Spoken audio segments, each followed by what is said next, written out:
अस्सलाम वालेकुम। Mohammad Iqbal Khan, advocate from Iqbal industrial services. आज का जो हमारा लीगल लेक्चर है वो है principles of the cross examination. Cross examination जरह के सवाल पूछने के कौन से उसूल हैं जिनको हमें क्रॉस करते वक्त उन उसूलों को मद्देनज़र रखना पड़ेगा। देखें, गवाह की तरफ से जो उसका बयान होता है उस पर हम क्रॉस जब एग्जामिनेशन करते हैं तो उसके मुतालिक ही हम उससे सवाल पूछते हैं। अगर जो सवाल में कोई ख़ास अगर बात नहीं है तो फिर ऑफ कोर्स जो पहले सवाल यानी मुकर्रर हो चुके हैं, जो सवाल पहले पूछे जा चुके हैं उससे उस पर हम मज़ीद सवाल नहीं पूछ सकते। पहली बात तो ये। दूसरी बात है, अगर कोई एविडेंस लेकर आ जाए, कोई रिकॉर्ड, कोई डॉक्यूमेंट से रिकॉर्ड आगे कोर्ट में सबमिट करता है तो उस पर भी हम क्रॉस क्वेश्चन नहीं कर सकते, क्योंकि उसकी हैसियत गवाह की नहीं होती। सिर्फ हम क्रॉस क्वेश्चन करते हैं, सिर्फ गवाह की सूरत में करते हैं। अगर कोई रिकॉर्ड लेके आता है उस पर हम सवाल नहीं पूछ सकते।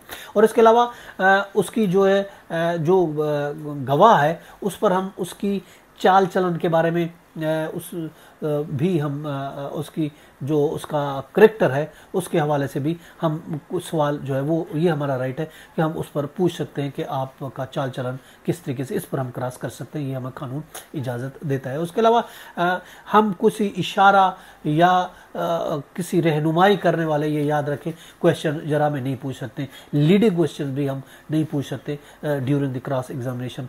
और इसके अलावा जब क्रॉस एग्जामिनेशन हो रहा है तो उस पर भी ये एतराज़ किया जा सकता है कि जो डॉक्यूमेंट अदालत में पेश नहीं है उससे मुतालिक हम क्रॉस नहीं कर सकते, उस पर हम क्रॉस क्वेश्चन नहीं पूछ सकते। गवाह के जो साबका अगर रिकॉर्ड है तो उस हवाले से हम एविडेंस उस पर क्रॉस क्वेश्चन तो कर सकते हैं।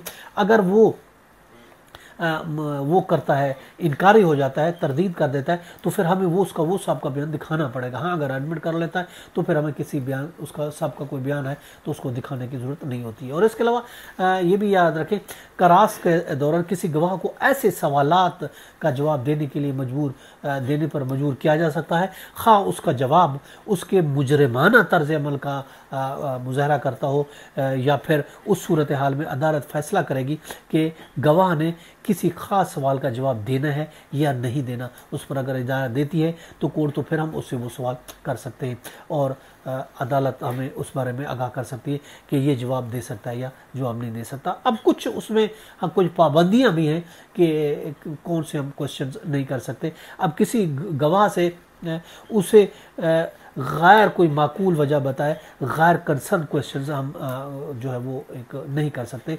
और इसके अलावा किसी भी गवाह से गैर मुहज़बाना तरीके से जो है वो भी हम सवाल नहीं पूछ सकते इज़्ज़त और एहतराम के साथ। और कोई ऐसा सवाल जो उसको रंज दे, जो उसको तकलीफ़ दे, इस तरह के भी क्वेश्चंस हम नहीं पूछ सकते। ये भी हमें कानून इजाज़त नहीं देता। और इसके अलावा जो विटनेस है उस पर एतराज़ात, कानून शहादत का आर्टिकल है 1984 के आर्टिकल 151 की रूह से किसी भी गवाह पर हम एतराज़ कर सकते हैं कि ये सवालत नहीं पूछा जाएगा।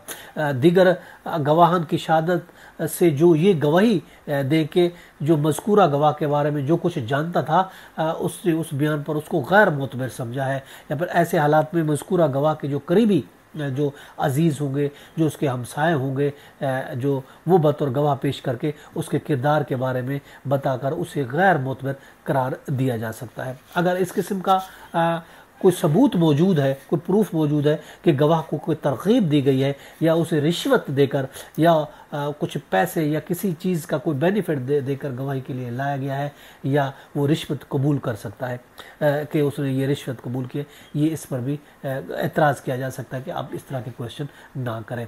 और इसके अलावा गवाह की जो साबका गवाही अगर उसने दी है तो उसको बतौर सबूत पेश नहीं किया जा सकता। और इसके अलावा अगर किसी गवाह पर जिना या रेप का मुकदमा चलाया गया था तो तो उस सूरत में भी वो भी साबित हो जाएगा। तो ये अगर इस तरह के हम करते हैं कि अगर उसने पहले कोई किया है तो ये पूछ के हम उससे ये भी उगलवा लें, ये भी साबित करें, तो इस पर भी एतराज़ किया जा सकता है। इस तरह के क्वेश्चंस नहीं किए जा सकते। ये कुछ उसूल हैं जो हमने बयान किए हैं कि किस तरीके से क्रॉस एग्जामिनेशन हम कर सकते हैं, किस तरीके से हम कौन से उसूल को मद्देनजर रखकर क्रॉस क्वेश्चन कर सकते हैं। ये था आज का लीगल लेक्चर। इसके साथ इजाज़त देकर फिर मिलेंगे। Have a nice day. Allah हाफ़िज़।